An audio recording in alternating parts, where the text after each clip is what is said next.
987. Fanpage Radio Blambangan FM, Twitter @blambangan881fm, live streaming blambanganfm.com.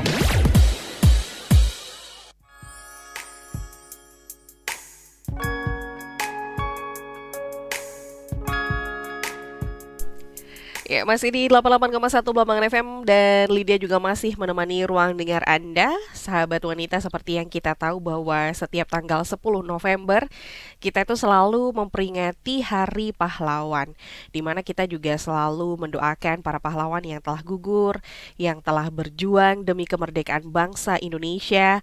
Dan setelah merdeka di tahun 1945, lantas apakah sekarang ini sudah nggak ada lagi yang kita sebut sebagai pahlawan? Tentu saja enggak dong ya, karena ternyata masih banyak orang-orang yang pantas kita sebut sebagai pahlawan yang sampai saat ini pun juga masih berjuang. Mungkin tidak sama seperti pahlawan zaman dulu yang harus berperang melawan penjajah, tapi hal-hal yang dilakukan sudah pasti berjasa dan berdampak pada Indonesia. Pahlawan pendidikan misalnya, yang sampai sekarang juga pasti berjuang untuk mencetak penerus bangsa yang berkualitas. Atau mungkin juga pahlawan lingkungan, yang dimana kita tahu bahwa setiap hari berapa juta ton sampah yang dihasilkan oleh kita, yang juga bisa berpengaruh dan berdampak pada lingkungan. Nah, karena itu pagi ini di studio Lydia nggak sendiri. Lydia panggil dulu nih rekan saya yang cantik jelita, Mami. Selamat pagi. Pagi Lydia. Jelita Aduh. itu kamu tahu nggak sih? Apa Kalau itu? ngomong jelita itu memang pas sekali dengan saya. Oh iya. Karena jelita itu singkatan dari Dari? jelang 50 tahun. Pas banget ya. Iya. Oke. Betul. Pahlawan itu memiliki makna yang juga bisa sempit, Betul. bisa juga luas. Tapi yang paling penting adalah kita menjadi pahlawan bagi diri kita sendiri juga gitu loh. Karena kita memberikan kemanfaatan mungkin bagi Betul. orang lain, bermanfaat juga untuk diri kita sendiri. Nah, itu juga hal yang perlu untuk digarisbawahi juga. Nah, pagi hari ini Mami, ya kita bakal ngobrol sama siapa sih? Jadi kalau ngomong orang banyak sekali sih sebenarnya kita melihat di sekeliling kita, orang-orang yang semakin kesini itu banyak sekali memberikan manfaat. Tapi di antara mereka yang luar biasa gitu ya, dengan rentang hal-hal yang dilakukan ini juga banyak juga di bidangnya masing-masing gitu kan. Di bidangnya masing-masing. Saya hari ini membawa 2 orang yang luar biasa. Kedua-duanya sudah menerima penghargaan dari kementerian di masing-masing ruang gerak atau ruang lingkupnya ya. Oke. Nah, yang pertama saya bersama dengan Mas Hilman. Nah, Mas Hilman ini memang salah satu aktivis penggerak lingkungan juga sih. Bagaimana kalau kita ingat plengsengan, ingat fish market, ingat lingkungan Mandar, kita pasti ingat dengan geraknya Mas Hilman dan kawan-kawan yang dulu ibarat gini nih, kita kalau ingat di Mandar seperti apa gitu, Dulu, mendengar ya, kata zaman Mandar tuh dulu. udah Aduh. mindset kita tuh udah seperti apa gitu ya. Tapi Mas Hilman dan kawan-kawan dengan perjuangannya yang sangat luar biasa, mengubah itu semuanya menjadi tempat yang nyaman sekarang. Bahkan terakhir kemarin katanya dapat penghargaan dari Kementerian KKP ini sebagai inovator pembuat kapal pembersih sampah. Nah, ini dia. Coba saya sapa nih Mas Hilman. Assalamualaikum Mbak. Waalaikumsalam warahmatullahi wabarakatuh. Sehat Mas? Alhamdulillah. Pokok sehat Mbak. Kok kayak jet lag gitu. Habis kejebak macet ya. Macet. Banyuwangi macet loh hari ini. Jangan salah ya. Mungkin karena diguyur hujan pagi-pagi Iya, ya. lama nggak hujan, diguyur hujan. Jadi kemudian macetnya itu karena di lampu merah jadi berderet-deret gitu mobil ya. Oke, kemudian yang kedua ini saya juga bertemu dengan Ibu Lina Kamalin. Kalau di bidang pendidikan, nama Bu Lina Kamalin sebenarnya juga bukan orang baru. Beliau jadi guru juga udah lama ya. Dan beberapa waktu yang lalu di tahun kemarin Bu Lina Kamalin ini alhamdulillah menerima penghargaan apresiasi GTK Kemdikbud Kementerian Pendidikan ya, Kebudayaan dan Teknologi ini sebagai Kepala Sekolah Inspiratif Nasional 2022 dalam rangka Hari Guru Nasional. Assalamualaikum. Assalamualaikum, selamat Bu Lina. pagi. Waalaikumsalam Mbak Mami, Mbak Lydia. Sehat, Bu? Alhamdulillah sehat. Iya, ini ya, maaf ya, di antara waktu Yes, oke. lagi beraktivitas gitu ya, kita culik datang ke sini.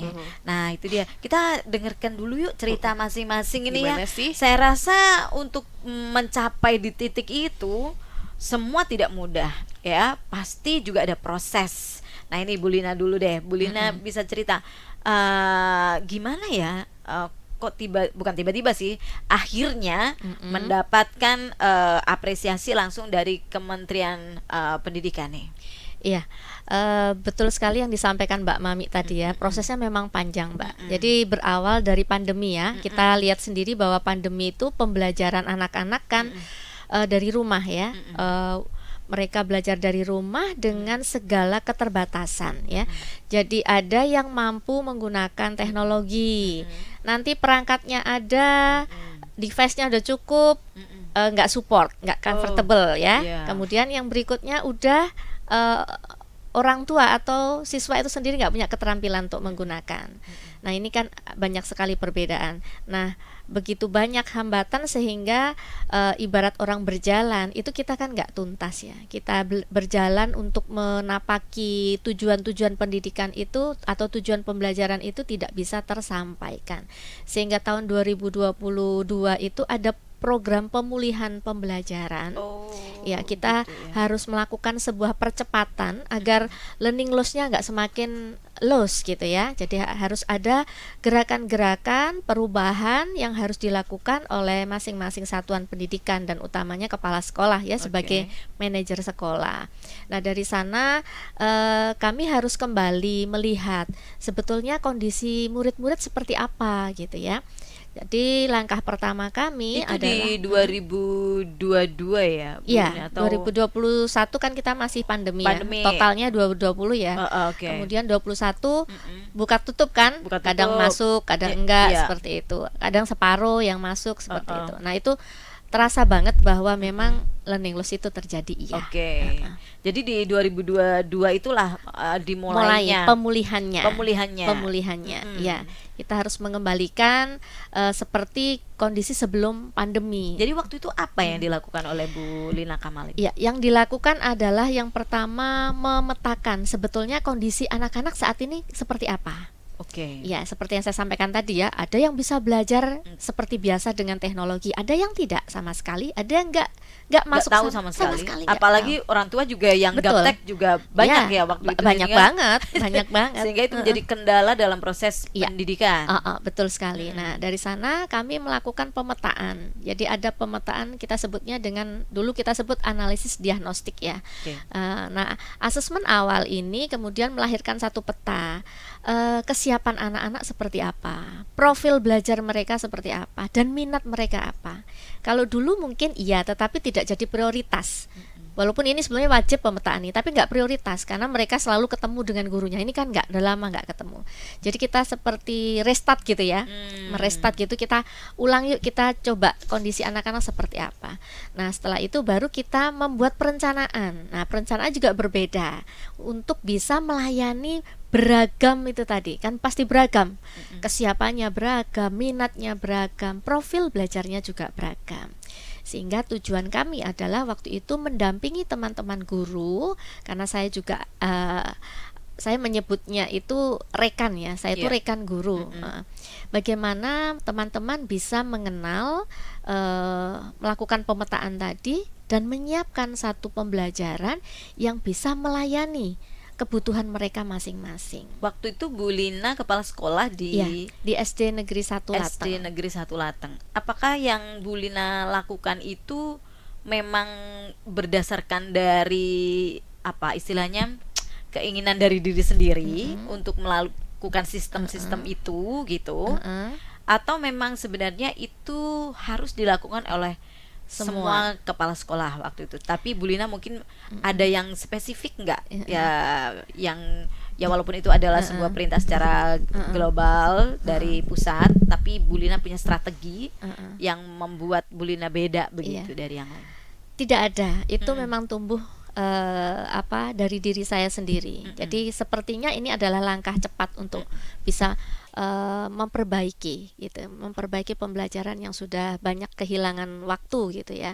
Saat itu Mas Menteri hanya menyampaikan terkait dengan Merdeka Belajar, itu memang ada ya, bagaimana kita bisa memperbaiki dengan berbagai macam, diantaranya IKM ya, implementasi kurikulum merdeka. Nah, tapi di situ sebetulnya ada diferensiasi, tetapi karena mungkin dipandang itu adalah hal yang baru gitu ya, jadi tidak banyak guru dan kepala sekolah mau nyentuh gitu. Nah, kebetulan saya fokus di situ memang.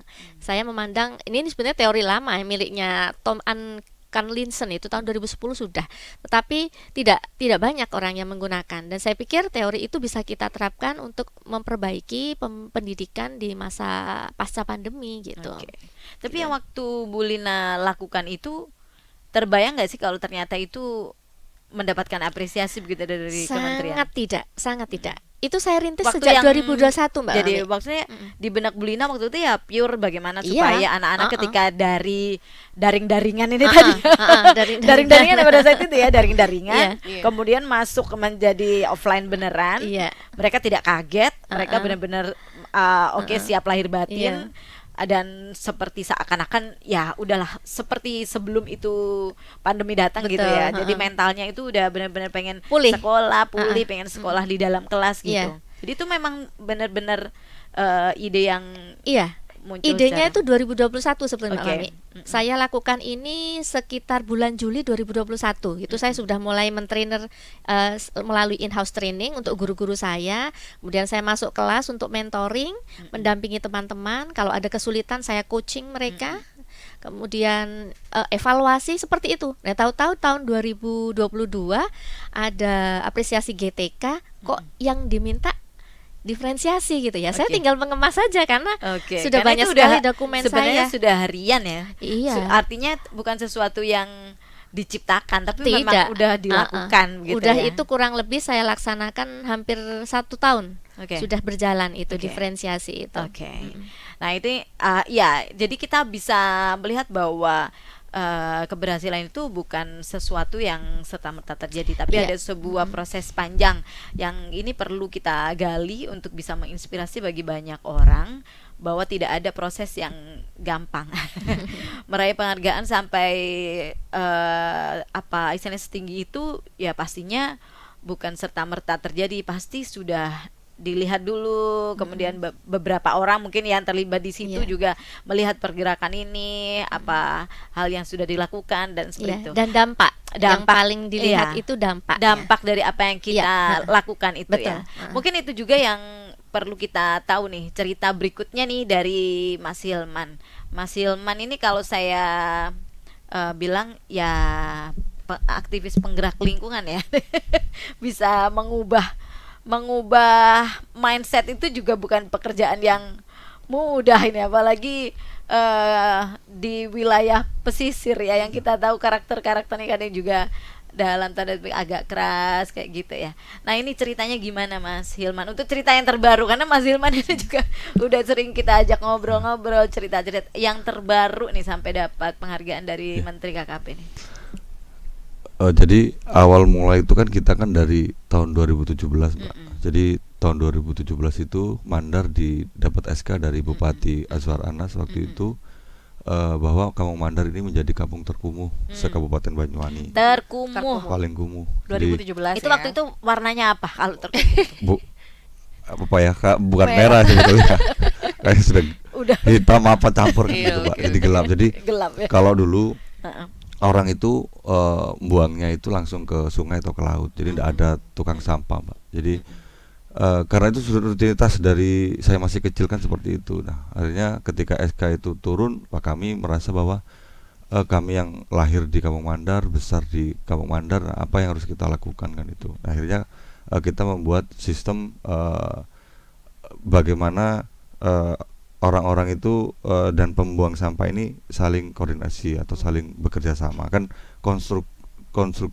di Mandar itu tidak seperti di kampung-kampung lain yang datar. Mandar itu ada yang curam. Iya, Nah itu kalau ketika curam itu sudah tidak bisa diambil pakai gerobak kan, harus pakai. Jadi harus yang punya sampahnya harus keluar untuk menaruh di titik-titik yang sudah kita tentukan. Iya, karena gitu. kan kampungnya memang begitu Memang ya, gitu. masuk gang, Gang, terus turun. turun ke Ya, bawah karena gitu da- ya. Pelengsengan ini kan baru ada 2018 kan, baru ada yang baru di Ya. di Semen itu kan baru Ya. 2018. Nah, setelah itu banyak penolakan sih awalnya. Kok biasanya buang ke laut kan gitu, maksudnya ke sungai sembarangan. Lebih gampang Lebih gampang kan, menurut tinggal mereka, keluar rumah. tinggal Jadi keluar rumah. kalau dulu itu ada pohon kan banyak bakau nih Mbak. Iya. Begitu mau masuk kan ada banyak bakau. Nah, bakau itu dulu buahnya Pampers, Mbak. Di orang itu Saking ngoncal iya, langsung jadi ya. langsung jadi langsung gitu. Pampers kan gitu. Iya, Nah, iya, iya. dari situ alhamdulillah Buahnya Pampers. Saking banyaknya nyantol. Oke, Mas Jad- Hilman. jadi ya nggak ada orang mau ke Mandar karena baru mau masuk aja sudah Iya sih. gambarannya Pampers kan gitu. Alhamdulillah sekarang sudah berubah. Nah, awal kita menggunakan gerobak, terus beralih ke Tosa. Nah, kemudian Awal di 2017 itu ya. awal 2017. Nah, kita setelah itu kan yang di darat sudah kita tangani. Nah, kita tinggal yang di laut. Nah, kita yang Oke. di laut ini kita bikin perahu sampah. Perahu Gitu. sampah sendiri tuh mulai kapan? Tahun ini Mbak, bulan Agustus baru turun ke laut. Jadi baru ke proses pembuatannya kurang lebih 2,5 bulan. Karena memang buat sendiri. Itu ceritakan gimana sih, maksudnya Jadi itu apa? gambarkan Perahu kapal sampah. perahu sampah itu seperti apa, Mas Hilman? Jadi perahu sampah ini kita desain sedemikian mudah, jadi supaya tinggal satu orang aja bisa membersihkan sampah gitu kan. Kalau biasanya kita pakai perahu itu harus pakai jaring, Pak. Iya, Jadi masukkan menjaring. jaringnya. Jadi butuh 3 atau 4 orang untuk yang satu mengemudi, yang satu jaring. Nah ini Oke. kalau yang perahu kita bikin ini satu orang sudah cukup gitu. Jadi tinggal dia jalan mengemudi- langsung masuk. Oh, mengemudi. Jadi Jadi tinggal mengemudi aja. Jadi udah sampah di situ kita masuk, kita lewatin masuk, kita lewatin masuk, kita lewatin gitu. masuk. Jadi gitu. Sampah itu akan terjadi dengan Terjadi dengan sendirinya. sendirinya. Jadi peralatan itu di belakangnya, Di depannya. di Jadi, depan- oh, di jadi depannya. kita mengikutin ini. Kalau dulu di Kampung Mandar itu ada nyotok, Mbak. Nyotok itu nyotok. Oh iya, iya, iya, saya tahu, tahu, saya tahu. kan di Nyotok depan kan itu itu. kan Ngambil nener, iya, nyotok Iya, nener nener. gitu Itu kan tuh. memang alatnya di Iya, depan orangnya, di depan orangnya. Nah, kita nyotok. mengimplementasikan sistem itu. Oh. Jadi kita 2 perahu itu kita gabung jadi satu. Oke. Nah, kita kasih Jaring. jaring itu di depannya. Jadi Oke. begitu jalan langsung masuk dengan sendirinya gitu. Oh, gitu. Jadi tidak perlu ngambil satu Satu-satu masuk naikkan. Nah, Iya, jadi iya, iya. karena ini sosial, jadi yang biasa siapa bisa jalan gitu. Jadi gitu. Oke. Nggak harus tunggu-tungguan. Iya, iya, iya. Itu berapa perahu yang dipunya? Yang sementara kita punya 1 perahu yang ukurannya 6 meter kali 2. Itu setiap hari dia beroperasi. Setiap kalau di Kampung Mandar ini tidak mesti karena mengikuti besar kecilnya air kan, gitu. Oke. Kalau air itu bisa siang atau sore hari atau pagi itu bisa kita lakukan. Tapi kadang-kadang air itu di jam itu surut, Mbak. Jadi tidak bisa jalan. bisa gitu jalan, ya. Karena kadang malam kalau minggu-minggu ini malam yang besar. Jadi kita lakukan yang pas di pagi atau siang atau sore hari yang air Itu besar. nyotok sampah jadinya Iya, ya. nyotok sampah. Kalau dulu nyotok nener Nener. bahasanya. Nah, sekarang nyotok sampah. Nah, itu ketika dilakukan persotokan tadi itu ya, istilahnya kita ngambil sampah dapat sampai berapa gitu, Mas, dalam satu trip perjalanan? Satu trip itu bisa 1 kintal. Satu tingkal sampah. Iya. Tapi itu dalam kurun waktu jeda berapa lama dari pengambilan sampah yang ini? 2 kali 2 shred tinggal turun nanti kalau lagi 1 kintal. Nah, kemarin tahun yang diapresiasi kemarin itu pas ada acara BCL itu kami di Kampung Mandar itu bisa mengumpulkan 5,4 ton sampah. 5,4 ton sampah. Oke, jadi itu di bulan Agustus. Bulan Berarti Juni sampai Agustus. bulan Juni. Ya. Itu ide awalnya itu gimana, Mas? Tiba-tiba oke lah di darat ini udah selesai ya. Dari 2017 sudah anak-anak muda ini udah mulai menyelesaikan persoalan sampah di darat. Kemudian di lautnya ada ide muncul bikin perahu sampah itu gimana, Mas, prosesnya waktu itu?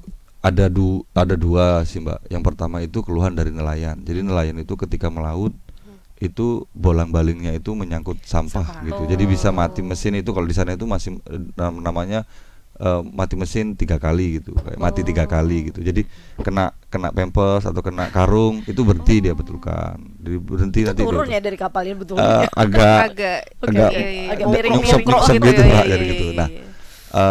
pertama itu, terus kedua ketika kan di Mandar ini kami kan merubah Mandar itu jadi kampung terkumuh kan menjadi kampung kuliner kan gitu. Nah, di tepi-tepi itu kan ada banyak warung-warung ikan bakar yang makan kan langsung lihat Iya sih. sungai kan Iya. gitu, Iya, lihat iya. laut kan gitu. Nah, itu yang kita pengen kan nggak enak kalau ada orang makan terus lihat sampah kan Pampers nggak enak juga gitu. ya. Iya, lo kok banyak. Pampers Nah, itu lagi. yang kita jadi dua Pikirkan faktor gitu itu ya. yang kita membuat kita bergerak untuk membuat perahu sampah. Nah, itu alhamdulillah sekarang kalau yang tadinya 3 kali mati mesin, kalau sekarang bisa 1 atau enggak mati mesin sama sekali. Nah, Seperti berarti itu. kalau tidak mati mesin lancar nyari ikannya gitu kan ya.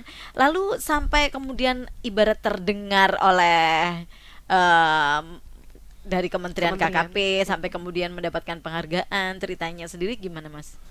Kalau di KKP itu ada namanya Bulan Cinta Laut, Pak. Oke. Jadi dalam 1 tahun itu punya agenda dari kementerian itu, agenda nasional itu yang namanya Bulan Cinta Laut itu di 18 provinsi. Nah, salah satunya karena mendengar Mandar ini sudah ada pergerakan soal sampah, itulah yang di Jawa Timur ini ditaruhlah di Kampung Mandar gitu. Oke. Jadi dari seluruh yang di 18 provinsi itu dirasa kami yang ini inspiratif mungkin dari itu. Ada penilaian khusus gitu Mas Hilman, misalnya semacam ada wawancara atau ngelihat secara langsung kegiatan nyodok sampah ini tadi Kalau di itu Mandar. sebulan kita dikawal sama KKP gitu. Oh, Jadi oke. KKP itu rutin setiap minggu itu kan gini. Jadi yang nelayannya tidak pernah peduli sampah, dengan adanya program itu jadi ngerti Mbak, maksudnya kayak oh ternyata sampah ini bisa dijual ya, oh sampah ini bisa didaur ulang ya gitu. Jadi nelayan, teman-teman saya yang nelayan itu kalau dulu ketika melihat botol aqua itu ya dibiarkan. Ya udah, biarin Tapi aja. sekarang ketika melihat itu Ada jadi ada harganya. rasa kepedulian gitu. Oh, jadi oke. ada biar bisa dijual ini daripada ngotorin laut ini, jadi ada perubahan lah dari itu yang di manfaat dari Bulan Cinta Laut itu. Jadi Oke. nelayan itu lebih peduli dari ke laut gitu kan. Mereka berangkat ke laut, pulangnya bawa sampah gitu. Jadi pulang Oh, ke iya? laut ya bawa sampah. Jadi lebih ke Iya. itu sih Jadi udah mulai tumbuh Sudah mulai kesadaran ya tumbuh untuk kesadaran membersihkan itu. laut itu Jadi sendiri. karena kalau laut itu bersih, ikan itu banyak gitu Pak. Iya. Itu yang Dan lagi pula juga tidak sampai mengganggu pekerjaan karena mesin tidak sampai tersangkut-sangkut lagi oleh sampah-sampah laut. Berarti banyak banget ya sampah lautnya ya. Kebayang loh, 1 hari Sampai bisa 2 itu. kintal ya. Iya. Wah. Kalau di daerah lain itu yang lain itu kan ada 18 provinsi itu malah ada yang dia dapat itu 1.000 ton Pak dalam 1 bulan. 1 bulan 1 seribu bulan ton. ya. Iya, Itu iya. bayangkan Tapi ya. kalau ada di laut kan gitu. Tapi kalau untuk sekarang Mas Hilman, kalau pas lagi ngambil sampah gitu, berapa jumlah totalnya? Kalau sekarang? Kalau Kan ini sekarang udah Kan ini udah dilakukan mulai terus ini. selama paling Agustus. kurang lebih 50 kilo sampai sekintal itu aja. Berarti penurunannya kan cukup Tapi kan gini, signifikan. sampah laut itu juga tidak selalu produksi dari lingkungan yang ada di situ gitu kan. Karena sampah laut itu juga mengalirnya dari mana-mana. Makanya setiap hari diambilin juga setiap hari tetap aja banyak Pak. jumlahnya Karena ya. posisinya kan di hilir kan, Iya. jadi yang dari atas. Dari mana-mana. Apalagi kayak ini tadi pagi pas pertama kali Ah, hujan. Aduh, Jadi berarti panen ya hari ini. Sampah-sampah harusnya sore nanti panen ini. Jadi sampah-sampah yang dibuang pas di pinggir-pinggir kali kena ini kan dia kan jalan. Oke. Baik, benar dari yang disampaikan bukan hanya soal proses bagaimana kita bergerak, tapi dampak dari apa yang kita gerakkan itu memberikan hasil. Nah, seperti yang juga kalau di tempatnya Bu Lina sendiri gimana? Kan otomatis ini perubahan ya dari anak-anak sudah keenakan nih waktu itu ya Iya. prosesnya ya. Keenakan dengan suasana daring ya. Kemudian mencoba untuk menormalisasi lagi. Nah, kira-kira dari proses-proses itu dampak yang didapatkan dari apa yang sudah dilakukan oleh Bu Lina ini seperti apa? Baik anak-anak, kemudian juga orang tua, juga terutama guru nih Ya, sebagai mereka pelaku di dalam dunia pendidikan ini. Iya, jadi yang paling nampak itu student well-being ya. Jadi kita arahnya memang ke sana. Bagaimana memberikan kesejahteraan pada anak-anak. Tinggal di sekolah itu mereka nyaman karena jadi pendidikan itu kan sebetulnya menuntun ya Mbak Mami ya. Menuntun anak-anak, bukan menuntut ya. Jadi Menuntun bukan menuntut iya. gitu ya. Karena anak-anak itu secara kodrat memang memiliki karakteristik yang berbeda. Mereka tumbuh itu kalau boleh saya analogikan seperti benih ya. Jadi dalam satu kelas itu ada benih padi, ada benih jagung, ada benih kedelai. Dan kami guru itu ibarat ya analoginya tadi sebagai petani. Dan sekolah itu adalah lahan. Bagaimana kita harus mengenali mereka bahwa ini adalah benih padi. Kalau benih padi ya kita perlakukan dia seperti padi. Jangan padi campur jagung dan kedelai kemudian kita dilep semuanya gitu ya.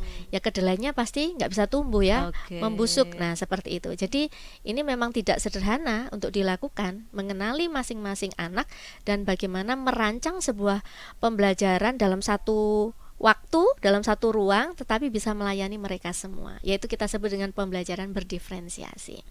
Jadi kami menyiapkan banyak sekali media pembelajaran yang bisa diakses oleh anak-anak karena saat ini kan kita menuntun tadi itu sesuai dengan kodrat alam dan kodrat zamannya. Kodrat alamnya saat ini memang mereka itu tadi ya, seperti benih-benih tadi, mereka tumbuh dari latar belakang keluarga yang berbeda, kemudian belum lagi gennya yang memang tumbuh secara berbeda gitu ya. Kemudian yang berikutnya kodrat zaman. Mereka lahirkan, kalau kita dulu sekolah HP, teknologi lah kita tidak begitu kenal. Dan mereka semua serba teknologi. Jadi bagaimana memanfaatkan teknologi itu di dalam pembelajaran, karena nyamannya mereka kan sukanya main game seperti itu. Jadi nanti kita buatkan kuisis pakai untuk yang gaya-gaya game seperti itu. Tetap dengan menggunakan teknologi tadi. Tetap menggunakan tapi teknologi. Arahannya lebih ke edukasi. Betul sekali. Oke. Nah, Bu Lina, sama seperti pertanyaan Mas Hilman, bagaimana tiba-tiba dari pusat sana ngelihat apa yang dilakukan oleh Bu Lina dan kemudian mereka menginspirasi, memberikan apresiasi. Prosesnya juga seperti apa itu, Bu Lina? Iya. Jadi prosesnya kebetulan saya melaksanakan pembelajaran ini sejak 2021, kemudian di tahun 2020 sekitar bulan September itu Kemdikbud membuka apresiasi GTK. Nah, di sana itu kami dari guru, kepala sekolah ataupun pengawas sekolah itu diminta untuk bisa apa sih yang sudah pernah dilakukan khusus untuk diferensiasi gitu. Kami diminta untuk mengirim hasil dan proses. Jadi kebetulan sekali karena sudah 2021 ada dokumen-dokumen dan saya terbiasa misalkan melaksanakan in-house training gitu ya. Pasti live YouTube sekolah. Gitu. Kemudian pembelajaran anak-anak juga begitu. Walaupun hanya 3 menit itu ada ada YouTube. Kalau jadi dokumentasi itulah ya yang kemudian jadi penguat ya. Kemudian itu saya kemas sendiri dalam satu video untuk dinilai beserta dengan naskah. Ada naskah. Naskah itu digunakan untuk bisa menerjemahkan hal-hal yang tidak bisa disampaikan di video. Salah satu contoh, saya tuh kalau melakukan hal yang baru selalu diawali dengan survei. Saya selalu edar survei untuk wali murid, untuk siswa dan guru. Saya akan lihat kondisi orang-orang terdekat saya seperti apa, baru saya ambil langkah. Setelah dilaksanakan, dampaknya juga saya edar survei lagi. Nah, itu yang ada dalam naskah saya. Kemudian yang berikutnya, kemudian dikirim ya ke kementerian, ada seleksi dari seluruh Indonesia. Ada berapa itu kalau misalnya tahu bocorannya, Bu? Waktu itu sekitar 1.500. 1.500 kepala sekolah seluruh Indonesia. Semua kepala sekolah, guru dan pengawas. Kalau untuk kepala sekolah saja hanya ada 800. Hanya aja 800 banyak kali ya 800 ya. 800 guru yang sudah tersaring begitu itu mewakili Banyuwangi sendiri atau provinsi, Bu Lina? Tidak. Kementerian membuka akses untuk semuanya. Oke, secara Siapa individu saja. ya. Siapa saja boleh mengikuti. Kemudian dari sana ada penilaian ya, penilaian naskah maupun video tadi. Masuklah saya 20 besar. Nah, di 20 besar itu kami presentasi, diundang di Jakarta karena juga akan merayakan puncak HGN, Hari Guru Nasional. Dan selain itu yang menarik Mbak Mami dan Mbak Lydia, kami juga dipantau medsos kami. Oh, gitu. Iya. Jadi kebayang ya untuk janganlah, makanya ya itu penting juga nih pengalamannya makanya Bu Lina inspiratif ya, ini ya. untuk apa menjaga betul, Betul. segala Ya, jadi aktivitas kita adab ya. dalam berkomunikasi di media sosial itu dinilai. Oh, Karena oke. salah satu kandidat itu ada yang gugur karena didapati di medsosnya melakukan ujaran, sebetulnya bukan ujaran kebencian, cuman kurang sopan Nggak gitu sopan. aja. Jadi hanya seperti itu sudah menggagalkan. Jadi kami Ngeri. dipantau. Jadi Mungkin kami sebagai guru kan juga Iya. harus berfungsi sebagai pendidik ya, juga ya. teladan ya, sebagai teladan. Jadi berapa jumlah medsos yang kami punya itu semua nggak boleh di private. Jadi juri melihat semuanya. Jejak digital kan memang nggak bisa dihapus ya. Iya, iya, Benar. iya, Nah iya. seperti itu. Pengalaman berharga sekali. Saya juga kaget ketika ada yang gagal hanya karena medsosnya hanya dengan satu kalimat yang saya pikir juga Oke. tidak terlalu, bukan ujaran kebencian yang saya baca, tetapi itu sudah membuat jadi gagal. Oke. gitu. Jadi setelah 20%, 20%, 20 orang. 20 besar itu Uh-uh. lantas proses berikutnya gimana Bu? Diambil 10 besar itu yang kemudian mendapatkan penghargaan dari kementerian. Oke. Ya, pastinya luar biasa ya di antara 800 para kepala sekolah, bisa mendapatkan penghargaan seperti itu. Dan kemudian ketika sudah mendapatkan penghargaan seperti itu, langkah berikutnya sharing inspirasi ini apa yang sudah Bu Lina lakukan? Iya, kebetulan waktu itu saya masih jadi ketua gugus ya di SD 1 Lateng. Jadi saya punya sekolah imbas namanya. Itu dulu yang saya saya diseminasikan. Kemudian saya juga memiliki beberapa organisasi ya, guru penggerak, kemudian kelompok guru belajar Nusantara. Nah, itu adalah ruang-ruang yang mereka datang itu secara aktif, jadi secara sukarela untuk mau mencari ya, menambah pengetahuan ya, mencari insight lah pokoknya. Nah, mereka itu yang kemudian mendapatkan diseminasi saya gitu. Dan beberapa sih seperti kabupaten kota lain yang mungkin ingin dapat sharing gitu ya. Dan yang terakhir kemarin saya diminta oleh BBKP ya, Balai Besar Guru Penggerak Provinsi Jawa Timur, untuk sharing terkait hal ini dikemas dalam coaching klinik. Jadi mempersiapkan Jawa Timur agar diapresiasi yang tahun 2023 ini juga tetap bisa menuai hasil begitu ya. Saya rasa Lydia, dari dua orang yang kita ajak ngobrol pada hari ini adalah dua orang yang tidak berhenti bergerak begitu saja. Iya. Artinya, katakanlah seperti Mas Hilman, udah selesai kan warna hitamnya, ya sudah merubahnya menjadi warna yang cerah gitu kan. Selesai pada masalah sampah di darat yang kemarin itu yang membuat warna mandar menjadi hitam. Kalau dia tidak bergerak sebenarnya kan itu sudah cukup gitu kan. Sudah cukuplah selesai untuk menjadikan mandar tidak lagi menjadi kampung terkumuh. Tapi masalah yang lain jarang sekali terus bergerak untuk melihat hal-hal lain yang perlu untuk ditangani juga. Nah, seperti Mas Hilman kan darat sudah selesai, ternyata mikirin juga soal lautnya. Laut. Ya, dia masih mikirin juga gimana ya cara yang paling efektif untuk membuat sampah-sampah di laut ini menjadi cepat tertangani gitu. Nah, kemudian sampah-sampah itu ketika sudah terkumpul, Mas, itu diapain satu hari satu kintal itu, Mas?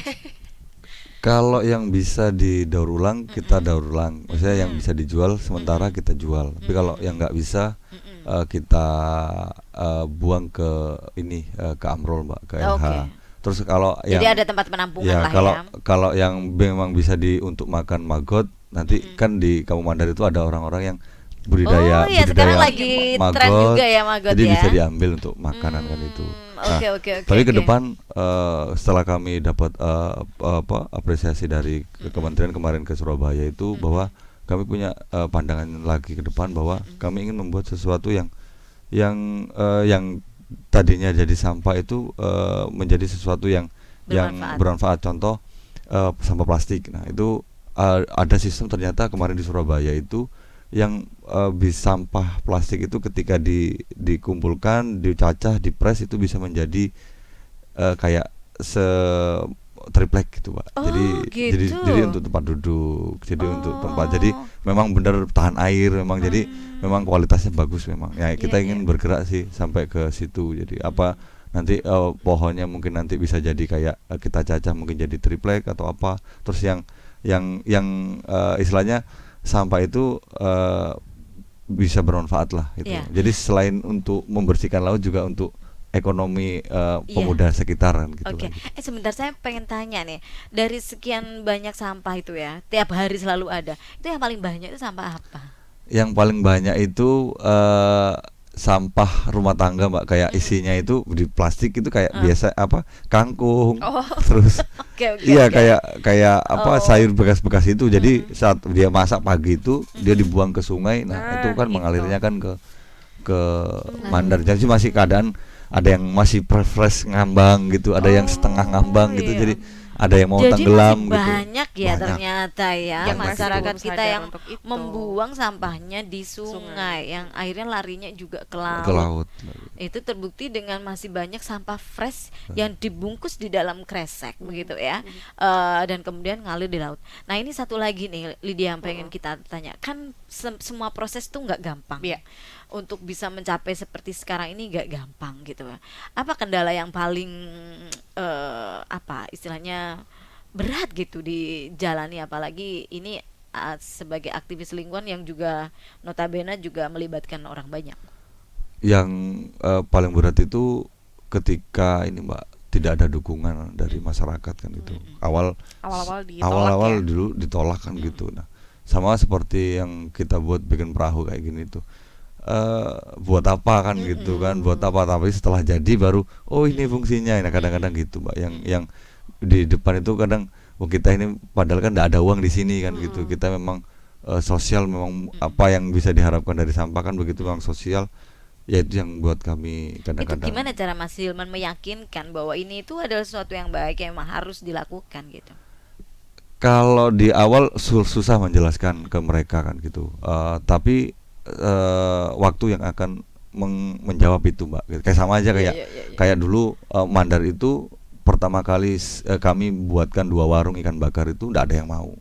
Siapa yang mau makan di Mandar? Siapa yang mau beli di Mandar? Nah, ketika kami bikin 2 itu setelah rame semua ngikut ada akhirnya. Sampai satu Ya, jalan isinya. satu jalan isinya ikan bakar Ikan semua. bakar gitu. semua gitu. Sama kayak itu kayak perahu sampah ini juga begitu. Dulu kita buang nyaman enak buang di laut kan, gitu. Enak buang sembarangan. Nah setelah itu baru mereka mengerti, jadi saling jaga akhirnya kan gitu. Oke. Oh, jangan dibuang di sini, kalau ini kotor warungku sepi kan gitu. Akhirnya kayak gitu. Jadi waktu yang ya alhamdulillah dulu itu ada sosok Pak Lurah yang memang Pak Sasongko, mungkin kenal Pak. Jadi Pak Sasongko itu yang memang ini ketika kita down beliaunya yang menguatkan ya, ketika begitu ya. orang-orang misal kita pungut itu sampah itu 5.000 per bulan. Nah, padahal 5.000 kan. Itu menolak. Banyak orang yang menolak. Setiap RT itu hampir ada orang yang menolak. Tapi 5.000 per bulan. 5.000 per bulan. Nah, itu tapi Pak Lurah waktu itu bilang kalau enggak bayar ya mohon maaf. Kalau bikin surat-surat menyurat di kelurahan tidak saya layani. Itu yang buat kita semangat lagi. Yang akhirnya sekarang tidak perlu surat itu sudah orangnya dengan Orang sadar. udah mulai menyadari. Pertanyaan yang sama nih Bu Lina, kan nggak mungkin ini ide kepala sekolah ya. Kadang-kadang ke bawahnya itu juga sulit juga, kendala juga, atau ketemunya sama para orang tua nih kalau di sekolah tuh ya. Nggak semua juga orang tua itu mendukung apapun yang menjadi program dari sekolah. Nah itu gimana ceritanya Bu Lina? Iya, memang perjuangannya itu adalah ketika harus mengubah mindset ya, mengubah mindset guru dan wali murid ya, karena ketika kami melaksanakan pembelajaran diferensiasi itu kan biasanya itu anak-anak pulang, orang sekolah itu biasanya pulang bawa buku, ada isinya tulisan, ada nilai, kan begitu ya. Ini orang tua mintanya begitu, mana bukunya nilainya berapa. Nah, di dalam pembelajaran diferensiasi kan nggak selalu begitu. Ketika kami melaksanakan asesmen itu atau hasil belajar itu bentuknya beragam sesuai dengan minatnya. Oke. Salah satu contoh begini, misalnya kita bicara tentang topik kita kali ini adalah rantai makanan gitu ya. Anak-anak yang memiliki bakat public speakingnya bagus, maka dia cukup present aja. Bercerita Pede aja. gitu gitu aja. ya. Kemudian anak-anak yang suka gambar, dia akan mempresentasikannya Lewat melalui gambar. gambar. Kemudian yang suka nulis nggak mau ngomong, ya udah ditulis aja. Seperti itu. Kalau ada yang punya lagu ya bikin lagu. Nah, seperti itu. Jadi kan mereka nggak bawa pulang Hasilnya. buku yang ada tulisan angka Uh-uh. dari gurunya. Oke. Nah, ini yang kami sebut dengan strategi diferensiasi produk. Nah, dari sini anak-anak jadi nyaman.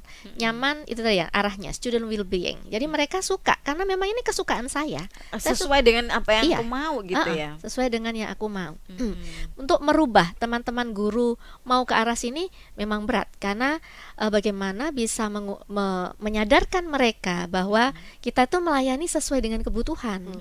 Jangan sampai itu tadi analogi benih tanaman tadi itu kan jadi hasilnya tidak maksimal gitu. Oke. Kemudian untuk orang tua juga sama, meyakinkan bahwa hasil belajar tidak harus dengan tes Nilai, tulis. iya. Iya. Kebanyakan sukanya kan tes tulis. Iya. Dan kebanyakan itu kayak semacam ini ya. Iya, apa benar, itu benar. bukti gitu ya, Bawa bahwa sekolah. apa yang bukti bahwa apa yang sudah didapat dari sekolah, pulang bawa nilai 80, pulang bawa nilai 70 atau 90 ataupun berupa angka begitu Iya, ya. dan itu kegembiraan milik siapa? Orang tuanya. Ya, betul sekali. Bukan milik Bukan anaknya. milik anak-anak. Ya, kita sekarang cari bagaimana mereka mau kita bisa membuat mereka sejahtera, hatinya bahagia. Nah, kemarin-kemarin kan memang membahagiakan emak-emaknya ya. Lalu jadi kamu juga harus Enggak mengubah dong. mindset. Aku sudah berubah Berusaha ya, mindsetnya setelah belajar. ketemu sama Bu Lina ya. Ya, bagaimana lantas kita mengubah mindset bahwa mengukur keberhasilan anak tidak hanya soal angka. Lalu bagaimana orang tua juga bisa mendapatkan oh ternyata anakku sudah sampai di tahap ini begitu, Iya, gimana cara mengukurnya? Ya, jadi itu tadi kan di dalam kita sebutnya itu asesmen formatif ya, Mbak. Jadi bagaimana jangan sampai anak-anak itu gagal itu di akhir. Oke. Biasanya kan kalau selesai ujian di tengah semester atau di akhir semester tahu gagal kan, diperbaikinya jadi susah.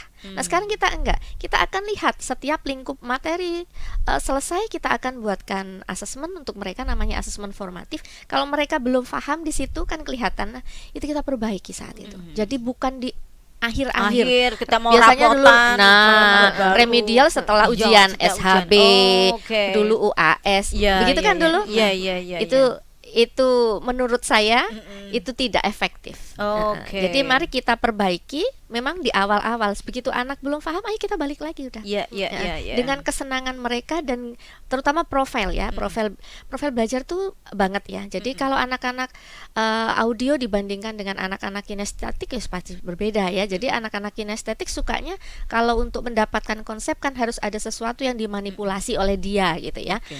Tapi kalau anak-anak yang auditori cukup mendengarkan begini fine-fine aja, selesai Dia dia udah paham, sudah udah. paham. Nah, ya seperti itu. Kita juga harus paham sehingga kita siapkan serangkaian ya. Saya sebut serangkaian karena itu nanti digunakan oleh semua media pembelajaran. Jadi misalkan seperti tadi konsep tentang kita balik lagi ke apa namanya rantai makanan tadi. Jadi kita sediakan video, kita sediakan buku, kita sediakan mungkin display gambar-gambar gitu.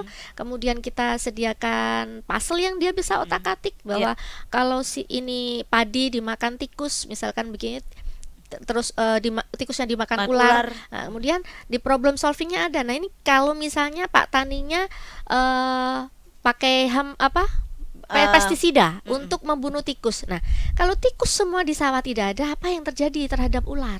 Oke. Nah, itu problem solvingnya. Kita ajak mereka untuk berpikir seperti itu. Oke. Jadi itulah strategi yang barangkali bagi apa istilahnya generasi Iya. yang sebelumnya ini sesuatu yang ini apa sih kayak gini gitu ya. Tapi mau tidak mau setiap generasi itu memang memiliki pola-pola yang berbeda, Iya. yang itu harus disadari oleh Iya. orang tua di zaman sekarang. Betul sekali ini. zamannya. Oke, nah ini saya kira cerita-cerita ini kan sangat luar biasa ya, dan kita ceritakan momen ini berbarengan juga di tanggal bulan November ini adalah Hari Pahlawan. Pahlawan. Saya rasa dengan apa-apa yang sudah dilakukan oleh teman-teman ini bisa menjadikan ini pahlawan-pahlawan juga di lingkup masing-masing gitu kan. Tapi sebenarnya dalam diri Bulina sendiri atau Mas Hilman sendiri, konsep memaknai pahlawan tuh seperti apa sih, kita pengen tahu juga. Kalau misalnya Bulina, menurut Bulina pahlawan itu seperti apa, dan siapa orang yang mungkin paling berjasa memberikan support, dorongan agar kita bisa mencapai seperti titik sekarang ini? Ya, menurut saya pahlawan itu adalah orang yang sudah berani berbuat untuk memperbaiki sesuatu, walaupun sekecil apapun untuk dirinya, itu sudah pahlawan untuk dirinya. Apalagi kemudian yang menerima impactnya itu adalah lebih banyak lagi. Nah, jadi untuk menjadi sosok pahlawan itu tidak harus menjadi hero seperti yang ada di di film-film ya, tidak harus seperti itu ya. Tetapi ketika kita beranjak dari sebuah kevakuman, kemudian kita bergerak melakukan sesuatu perubahan yang lebih baik, itu sudah bagian dari pahlawan. Dan pahlawan dalam hidup saya itu adalah kedua orang tua saya, dan terutama memang keluarga ya. Mereka itu adalah shadow menurut saya, shadow, karena tidak kelihatan tetapi saya yakin ada energi-energi positif yang sudah mereka berikan kepada saya, sehingga saya juga mampu untuk kembali untuk memberikan hal yang berharga untuk mereka gitu. Jadi kita saling untuk bisa memberikan sesuatu yang terbaik begitu, Mbak. Oke. Kalau Mas Hilman gimana nih? Kalau saya sih pahlawan itu yang peduli kepada orang lain, yang membuat perubahan kepada orang lain. Yang paling berjasa menurut saya adalah teman-teman, Mbak, tim. Jadi tim, meskipun tidak ada uang di situ, tapi tetap bergerak untuk masyarakat gitu sih. Dan tentunya untuk ini kepala dinas. Jadi ada kepala dinas pariwisata Pak Bram, kepala dinas perikanan ada Pak Alif, terus ada mantan Pak Lurah gitu. Jadi beliau-beliau yang terus menyemangati kami gitu. Yang ketika ada kendala di lapangan, beliau yang kita tidak bisa pecahkan, beliau yang bantu mecahkan.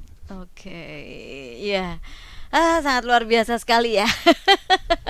Satu lagi pembelajaran yang sangat inspiratif itu bisa kita dapatkan di female program. Ya, kita pengen selalu belajar dari banyak orang-orang di sekeliling kita, Lydia. Jadi kita tidak bisa serta-merta menjadi sesuatu jika juga kita tidak banyak-banyak belajar dengan orang-orang di sekeliling kita yang memang secara nyata sudah bergerak dan mampu membuat sebuah perubahan ya.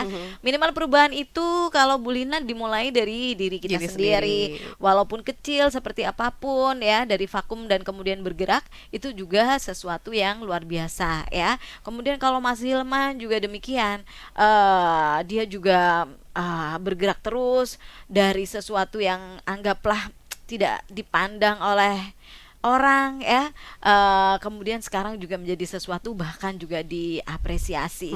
Pahlawan bagi Mas Hilman adalah teman-teman yang juga selalu dari dulu sampai sekarang dengan semangat yang sama dan terus bersama mewujudkan sesuatu yang lebih baik, terutama di wilayah Mandar sana ya. Kita mengucapkan terima kasih ya. Terima kasih masih kepada dua narasumber ini. Ibu Lina. Atau yang terakhir ada harapan nih dari mereka berdua nih ya, di ujung obrolan kita ini. Apa sih harapan mereka berdua nih? Silakan kalau Bu Lina Kamalin seperti apa? Iya, harapannya memang kita nggak boleh puas dengan apa yang kita hadapi sekarang ya. Karena yang pertama zaman itu berubah, yang kedua kebutuhan juga berubah. Jadi berbuat selalu berbuat dan melihat eksplorasi, lakukan. Saya pikir itu adalah langkah supaya kita tetap bermanfaat untuk orang lain. Oke. Ada harapan Mas Hilman? Kalau harapan dari saya sih ketika kemarin Mbak ada diposting kan sama Banyuwangi 24 jam gitu. Nah, banyak masyarakat atau orang-orang yang mengatakan, "Loh, kok Mandar terus, kok yang lain enggak?" Harapannya sih jangan istilahnya membebankan sesuatu itu ke pemerintah saja. Oke. gitu. Jadi harus dari kita juga kan gitu. Betul. Apa yang kita perbuat di lingkungan itu kan gitu. Yang nanti apa yang pasti namanya pemerintah itu ketika kita melakukan ingin melakukan perubahan itu pasti akan dibantu kan gitu. Tapi kalau ujuk-ujuk tiba-tiba mau dibantu itu kan juga kebingungan juga pemerintah kan itu. Yang banyak di medsos itu kapan di daerah A Ini, dibetulkan seperti di daerah B. Nah itu ya. Maksud saya bergeraklah dari diri sendiri. Karena mungkin mereka tidak pernah mendengar Ceritanya. bagaimana di 2017 Bagaimana dulu ya. Mas Hilman menangis darah melihat pempes berserakan di pohon ya. Tapi itulah fungsi kita sebagai media juga, memberikan informasi juga kepada semuanya bahwa segala sesuatu itu tidak bisa serta-merta, tapi adalah sebuah proses yang harus dilalui dan dijalankan. Pada akhirnya nanti mendapatkan apresiasi itu sebenarnya buah dari apa yang sudah kita lakukan. Saya yakin orang-orang yang saat ini ada di depan saya, Bu Lina Kamalin, Mas Hilman, adalah orang-orang yang bergerak tidak menginginkan untuk mendapatkan apresiasi. Yang terpenting adalah bergerak untuk melakukan perubahan. Betul. Jika suatu hari nanti ternyata mendapatkan apresiasi, nah itu adalah buah dari apa yang selama ini sudah dilakukan. Sekali lagi terima kasih ya Terima untuk kasih. Bu Lina Kamalin, terima kasih sama-sama. untuk Bu Mas Hilman. Lina, Mas Salam Hilman. buat teman-teman semuanya. Ini Iya. sekarang Bu Lina ada di Pengawas. Kecamatan Giri ya. Kecamatan Satu Giri. kecamatan sama kita nih baiklah. Lydia. Salam juga untuk teman-teman yang ada Siap. di Mandar. Kita ada lagi Apa? satu baru buka Pelabuhan Rakyat. Oh iya. Oh. Jadi main-main ke Oh iya, Palu Mandar. yang di ujung sana Yang ya. di ujung. Iya, Yang di Pantai Bumnya, masuk Iya. ke Pantai Bum tapi di ujung. Ya yang iya kan yang paling Perahu itu ujung kan. kan. Yang kemudian kalau kita makan ikan bakar itu udah Langsung laut. view-nya laut gitu kan. Mantap sekali ya teman-teman dari di Mandar. Oke, Kita thank harus you Mas berkunjung ke Hilman. sana ya. Siap. Thank you juga Ibu Oke. Lina dan juga Lydia mengucapkan terima kasih Mami Terima sudah kasih menemani juga. ngobrol pagi hari ini. Selamat Hari Pahlawan by the way. Selamat Hari Pahlawan juga Lydia. Kita Oke. pamit untuk program ini dan Lydia Iya, lanjut ya. Lydia lanjut ya. Yang jelas nih sahabat wanita, untuk menjadi pahlawan itu kita nggak perlu nunggu untuk bisa melakukan hal yang besar, tapi kita juga bisa memulainya dari hal-hal kecil yang ada di sekeliling kita. Karena hal-hal kecil itu suatu saat pasti akan jadi hal yang besar. Ini dari Ibu Lina dan juga Mas Hilman kita belajar hal tersebut, asalkan kita mau untuk bergerak ya. Saya Lydia, tetapkan frekuensi ada di 88,1 FM dan selamat Hari Pahlawan. 88,1 Gelombang FM Interaktif Inspiratif.